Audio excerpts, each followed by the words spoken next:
welcome to the Indianapolis Arrows franchise. So far, the Arrows are 20-14, and we last episode showed that we are going to compete in this division, sweeping the Cleveland Guardians for our first time this season and in this series. As we get into the month of May, we have a lot of tough games.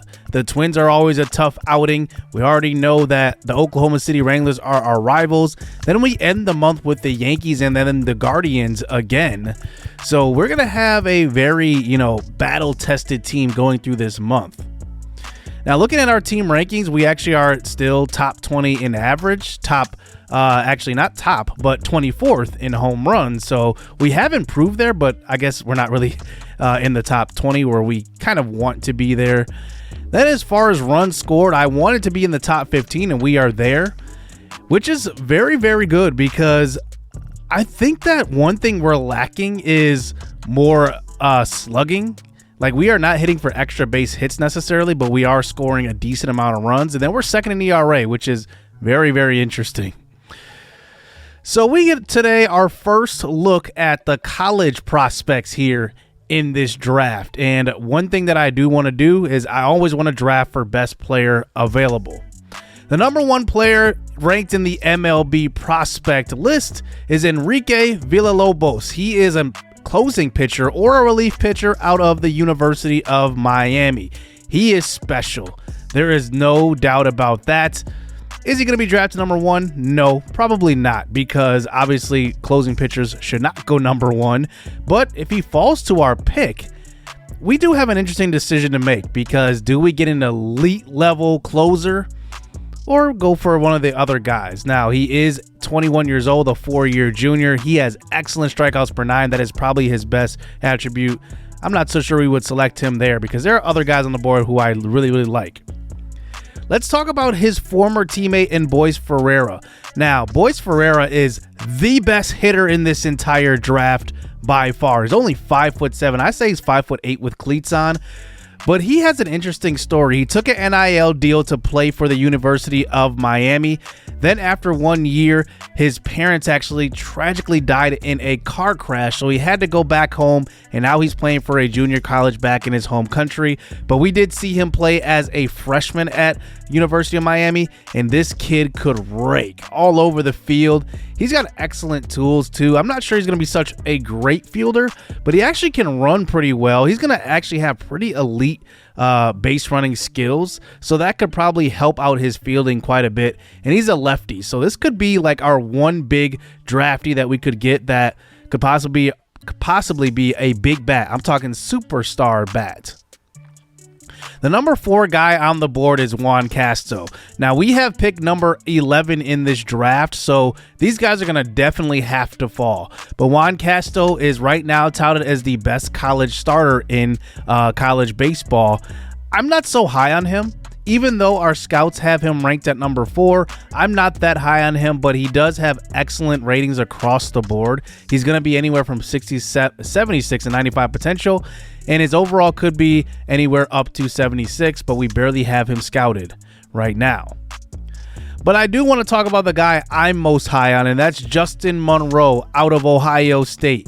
He's going to be anywhere from 89 to 94 potential. He's going to be anywhere from 65 to 71 overall right away, and he's going to have pretty much a guarantee to be an A potential prospect. He is coming in a little bit older, but I don't care about that, because if you have an A potential guy and you have a chance to get him, you got to go after him, and I think this guy has a chance to be special.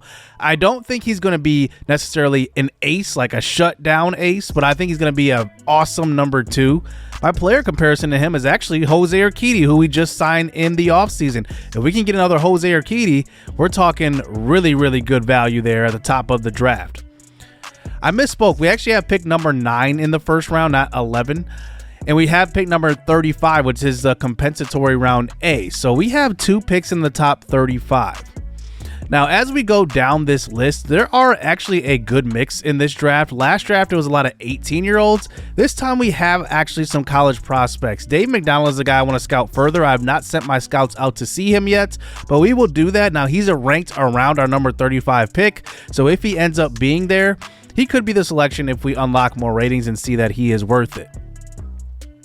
Now, one guy hometown fans are clamoring for us to draft in this upcoming draft is Peter Hopkins. Why? Because he's a local kid.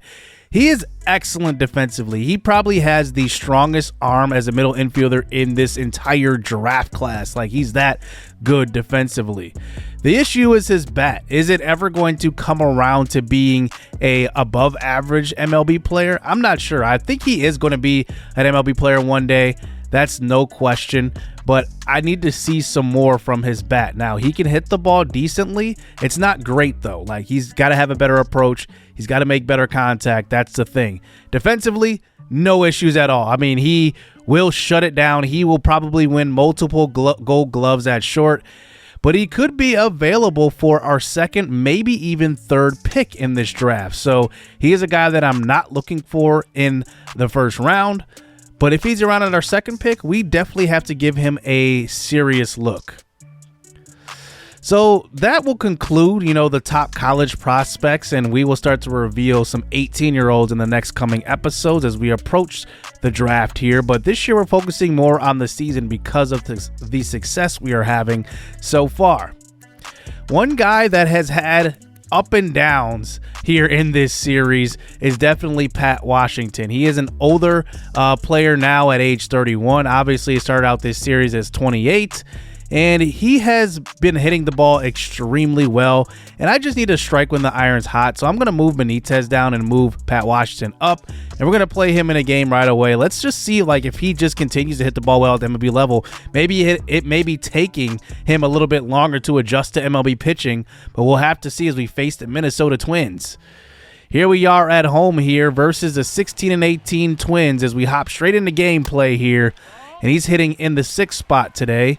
And his first AB at the MLB level will be a walk here in Season 4. Pat Washington has been up and down. We have definitely wanted to see a little bit more out of him. We have seen a lot of flashes, but not much consistency. Here he hits one up the middle. That one gets through the infield in his second AB in the 4th inning. And that's the way to start your season here, Pat Washington. He is 31 years old, not probably going to be a guy that will be in our minor leagues for a while. Like, even when he's getting older in his older years, I'm probably going to keep him around just for depth. We do end up losing this game to the Twins, so unfortunately we don't get the victory here. But one thing I do want to commend Pat Washington for being is just a good depth player. Like, he's not excellent, he's not very good, he's just a good depth player, and mostly for his defense. Like, that is the biggest thing with him. Unfortunately, we get swept versus the Twins. We lose 3 straight after sweeping the Guardians. We then move on to the Seattle series, and we end up losing the first 2, and then we end up winning the last of that 3-game set. And now we move on to this Wrangler series. So we are 22-18. We have to go on the road to face the Wranglers. But this is a significant series because we get to play the Wranglers in not Oklahoma City. We get to play them in Mexico City for the first annual Mexico matchup versus the Wranglers in Mexico City. So this will be an annual thing. We get invited finally after the 3rd year of rebuilding. And we get to face our former ace in Eric Lauer, who was our #1 draft pick in this entire series. He's doing actually pretty poorly since he left the Arrows, so we'll see if he gets his revenge on the Arrows today. And the Arrows are doing well. The Wranglers, not so much. They have one of the worst records in baseball right now, and it's their offense. Look at how bad they are hitting. Alejandro El Tigo Morales is actually one of their best players, but he's hitting pretty poorly now. After a very fast start, he was leading Rookie of the Year voting. He has went on a cold streak, and so has the rest of their lineup. I mean, nobody's hitting above like 250 except Yoan Moncada. I mean, they're hitting that bad. So we'll see what we can do here in Mexico City as both teams had to hop on a plane and travel quite a bit. Indianapolis travels a little bit further than Oklahoma City. We will see if we can get the job done versus our rivals here. And we get to see the first AB of Alejandro Morales, the top international free agent, signing with the Wranglers. So Eric Lauer will start versus the Arrows for the first time in his career here. And we'll see if he can get some revenge on your Indianapolis Arrows.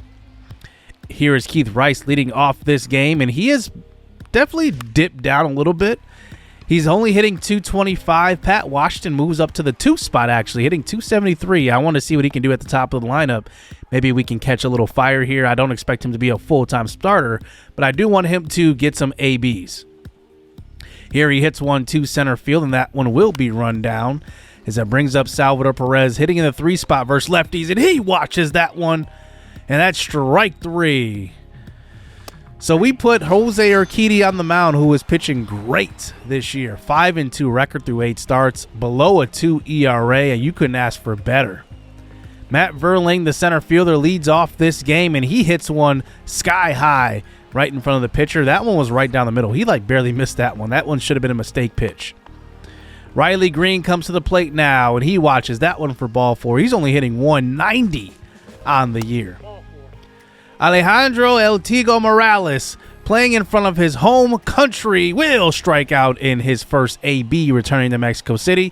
He doesn't agree with the call, but it was right in the zone. Yoan Moncada, who is leading their team in average so far this year, rounds out to second. Benitez actually gets moved up for this game, and he will get the out at first base. Alex Verdugo comes to the plate now. He hits one to left field, and that one will be an easy fly ball to Connor Joe playing in left field. Ray Gonzalez has got his average up to 289, so he is hitting great so far here in his second full season at the pros, and that one will be a ground out to shortstop. Nothing doing through the first 2 innings for the Arrows. That brings up Jace Young to the plate, who hits one well to right field. That one gets down in the gap. It will bounce over the wall, and it will be a ground rule double. So now they have a man on second base here with Spencer Torkelson to the plate, and he will swing and miss at that one. He's only hitting 230 on the year. Bringing up Yairo Munoz to the plate, hitting 194. I mean, something's got to change for this Oklahoma City Wranglers organization. They got to make some big moves. They got to just maybe head for a bigger rebuild. I'm not exactly sure. Connor Joe comes up here with men on first and second here. Fly ball to right field. But this one keeps carrying, and it makes it over the wall. Connor Joe, their 9-hole hitter, comes through with a 3-run home run, his 4th of the season, and it makes it a 3-run game for the Wranglers, as they are probably the home team here, as we're in Mexico City with playing against Alejandro Morales as he returns home also. The hometown fans are loving that. Top 5 now. We do draw a walk, bringing up Ray Gonzalez, who is 0 for 1 today. 1-2 pitch. This one's grounded up the middle. It's going to be knocked down by Lauer. He throws to second, actually, and does get the force out there, but it will be just a fielder's choice. As that brings up Ojo Taikan, who is hitting the ball excellently so far this year, but Lauer fools him right there, and he swings that one way out of the zone. As now we start to go to the bullpen and warm up a couple of arms here in the bottom of the 5th inning, as that brings up Connor Joe, who homered in his first at-bat here. A 2-2 pitch over the middle, and Joe goes the opposite field again. This one right down the line is a home run.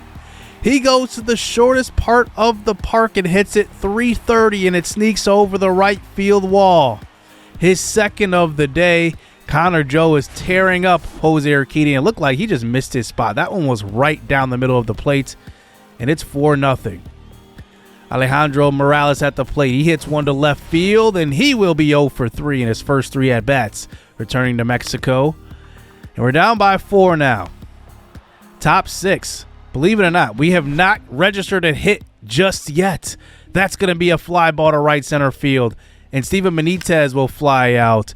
And that will be the first out of, actually the second out of the inning. No hitter through 5 2/3 innings. That brings up Keith Rice, who also gets a good pitch to hit, but just skies it to left field. And we're through 6 innings, and the Arrows still have no hits in this one. We bring in Carl Edwards Jr., who we signed in the offseason to a 1-year, $3 million deal. He will face Yoan Moncada, who smashes one up the middle. That one will be a single, and that gets them going here to start out the 6th inning. So, man, on first base here, Jace Young comes to the plate. Oh, ground ball back up the middle. What a play by Carl Edwards. He gets the double play. There we go. is now that brings up Spencer Torkelson to the plate. Oh, he hits one well to right field. This one's deep and it's gone. Another home run by the Oklahoma City Wranglers, and it makes it a 5-0 ball game. As that will bring up Diego Cartaya to the plate, and he will swing and miss at that one.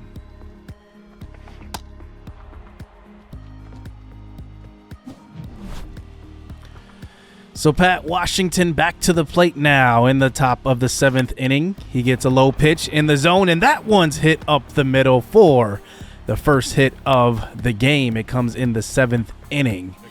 Wow, Eric Lauer really showing the Indianapolis Aeros possibly what they are missing, but it is just one game. Salvador Perez comes up to the plate, and he will draw a walk, so nobody out. Runners on first and second. And the manager has seen enough. He let him pitch through the 7th. That's going to be a very good outing for Eric Lauer. We'll see if the Aeros can capitalize on 2 base runners. But a very good day from our former ace.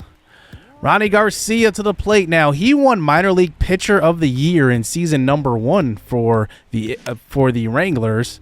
And we'll see what he does. Here's a chopper to second base. This one is going to be thrown on to second. Salvador Perez avoids the tag, but still gets thrown out at second base.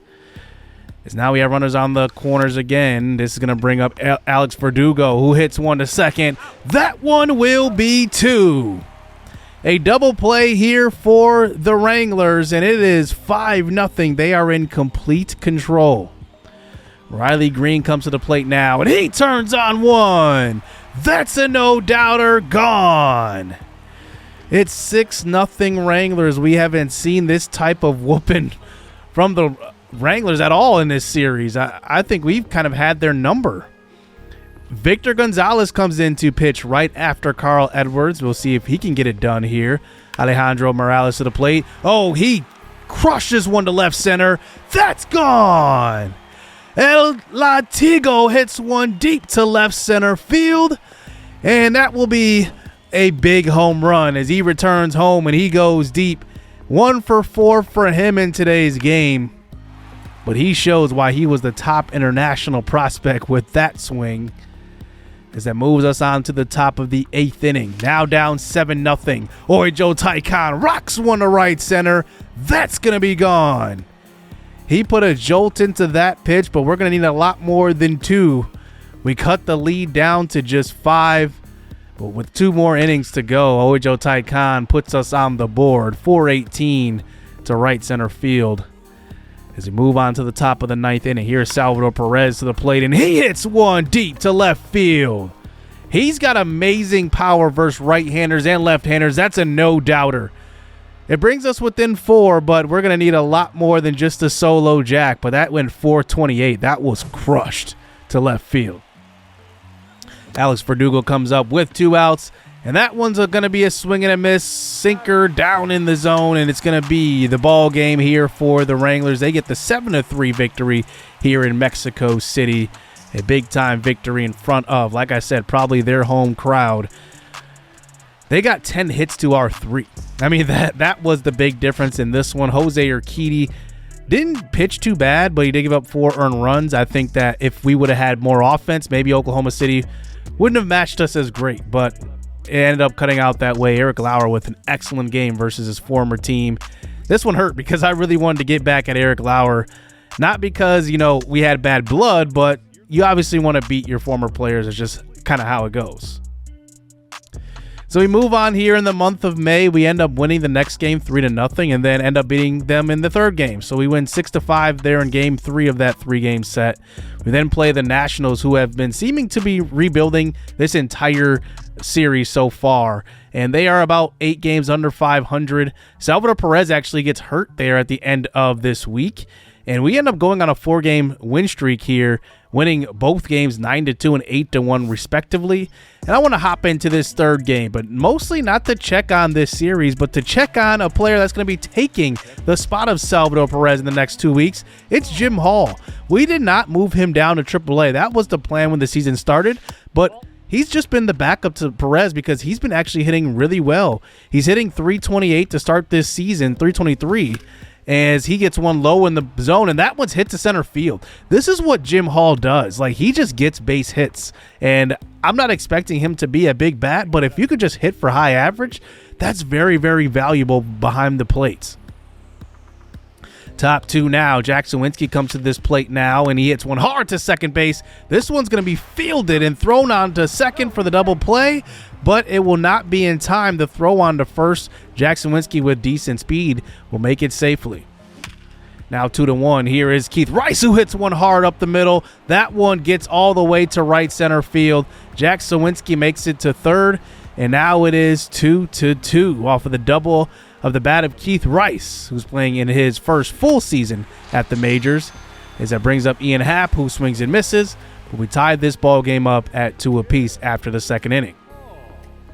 Jim Hall 1 for 1 today. He has a 900 OPS as well, hitting the ball great so far. He gets one inside. This one's turned on and hit to left field for a base knock. I definitely see the potential from Jim Hall here so far in the first, month and a half to 2 months of the season. He's going to be a good hitter eventually at the major league level. I definitely like what I'm seeing. Cam Collier, who's got his average down to about 240 on the year, will drive one deep to center field. This one just hangs up in the air, though, and it will stay in the yard. And it is still 2-2 here in the third inning.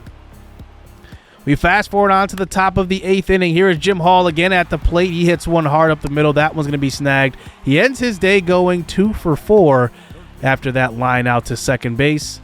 We do end up losing this one 7-3. The Nationals end up scoring 3 more runs in the ninth inning, and they get 9 hits to our 8, but do get the victory. Actually, in the eighth inning, they got 3 more runs, but we end up losing that one to a team that is not very good, but we did take 2 of 3 on the road.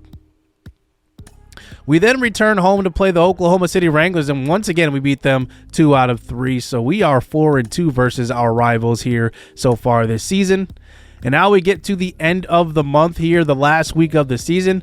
We play the Yankees in a 3-game set. Then we play Cleveland 3 games, or it's actually 4 games to end the month going into June, as May 31st is right around the corner.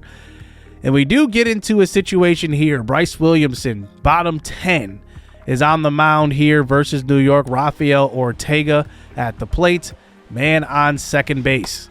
Bryce Williamson was moved up to the majors in a surprise move as he made the opening day roster as our long reliever.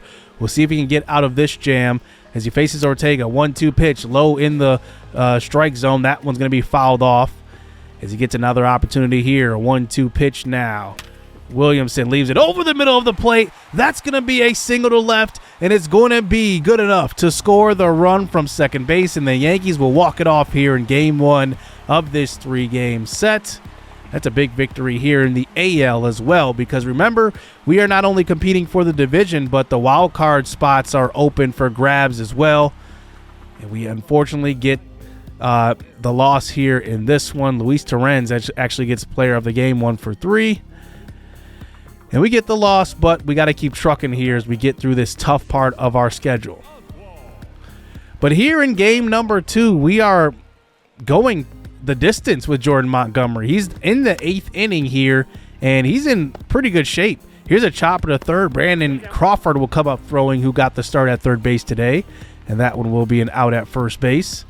As that brings up Alex Bregman, who signed a big free agent contract with the Yankees. That one's going to be singled up the middle. A throw home by Ojo is right on the money, but not in time. And the Yankees get the first run of the game. You got to be thinking that Jordan Montgomery is going to get pulled now. He's at 108 pitches, but Montgomery has been pitching extremely well. Along with Jose Urquidy, those two have really been, really dominant at the top of our rotation. Babe Miller has taken quite a bit of a step back here in season number 4, but I expect him not to be down too long. Reynaldo Lopez comes out of the bullpen facing Ty France, who pops one up into short center field. That one is going to be fielded by Ray Gonzalez as we move on to the bottom of the 9th. Can Reynaldo Lopez get the save here in this one? That's going to be a swing and miss on the outside slider. That was filthy. As that brings up Bobby Witt Jr. to the plate now. He swings at one, probably a bit out of the zone there, but it's going to be a fly out to Verdugo in right field. 2 outs now, 1 to go, as that brings up Jason Dominguez, one of the top prospects in Yankees history, to be honest with you, and he swings and misses at the inside fastball, 97 mile an hour, and we get the 3-1 victory here versus the Yankees, the mighty Yankees. We got 7 hits in this one, only gave up 4 hits, so a very good outing here for Montgomery and Reynaldo Lopez together. So now we end up winning, or we actually end up dropping 2 of 3 versus the Yankees on the road. We get that final game of the series, but now we face Cleveland in the final 3 games of this calendar month. So we face Tristan McKenzie first, and we will go through a quick manage here just to see what happens with Jose Urquidy. Does he bounce back from a bad loss versus the Wranglers? And it looks like so far he's got through the first 4 innings, no runs given up, and then he gets a little bit of insurance there, 2 runs in the 5th inning. As Jose Urquidy still dealing here through 6. As here is Eli Morgan now in the pitch. He gets the Guardians out of a jam. And now here's Urquidy into the 8th inning. He's getting a little bit tired, so I decide to pull in Reynaldo Lopez again. And Lopez has been like absolutely sensational so far this year. He's been our best guy out of the bullpen. We end up getting the victory, and Jose Urquidy gets the win. This was a big-time victory here. 118 whip for Urquidy and a 1.94 ERA. He is 7-3. He is likely going to be an all-star if he keeps this up. Like, he is pitching very, very well. 6 strikeouts, only 2 walks. Very good outing for him. On to the next game. This time, Todd Workman gets the start in this one versus the Guardians. We just need to keep beating the Guardians. They are the team that we're going to be competing with probably throughout this season. They have the depth to outstand like any type of drought they may have throughout the months of May, June, maybe even July, and they have the depth to make a run late in the season. So we definitely need to get these early season wins. That's for sure. But Workman has got a bit of insurance here, 5-2 here going into the 7th inning, but he gets a little tired, so I decide to pull him, putting in Jalen Beeks, and that serves to be an issue because Beeks loads up the bases. I need to bring in Reynaldo Lopez again just to get us out of that jam, but the Guardians tie it up at 5 apiece. We decide to hop in here in the top of the 8th inning to see if Ray Gonzalez can come through with an RBI single or any type of hit to the outfield. He gets one over the middle of the plate. This one's going to be driven deep to center field, and Miles Straw will come up throwing, and we will tag the runner from third, and we do get one more run across the plate here to make it 6-5. We'll see if that's enough for the victory here, if we can hold on late, as we are on the road here at Progressive Field, as that brings up Jack Sawinski to the plate. We'll see if we can come through with some more runs here, but he swings and misses at an inside fastball. That was 97 mile an hour on the gun. And we do end up getting the victory here, holding on late. Ends up being a 6-5 victory here for your Arrows. But we get through the month of May. We survive a very tough schedule there, and we get some pretty good quality wins. I would say, getting 1 of 3 on the road versus the Yankees is a big win. Getting 2 of 3 so far from the Cleveland Guardians.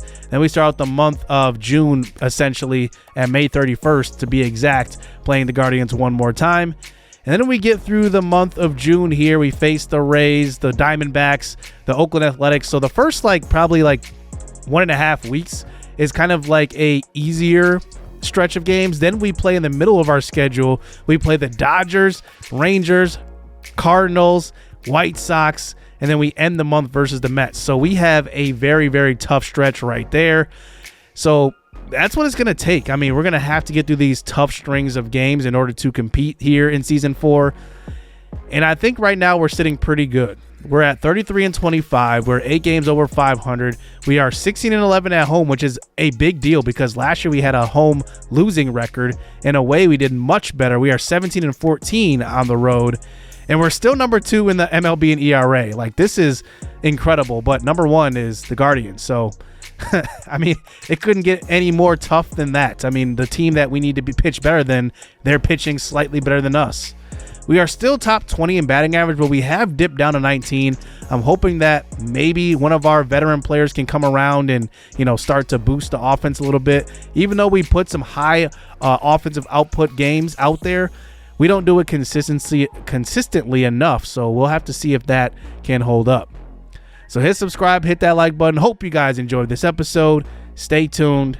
Let's get it. Let's go.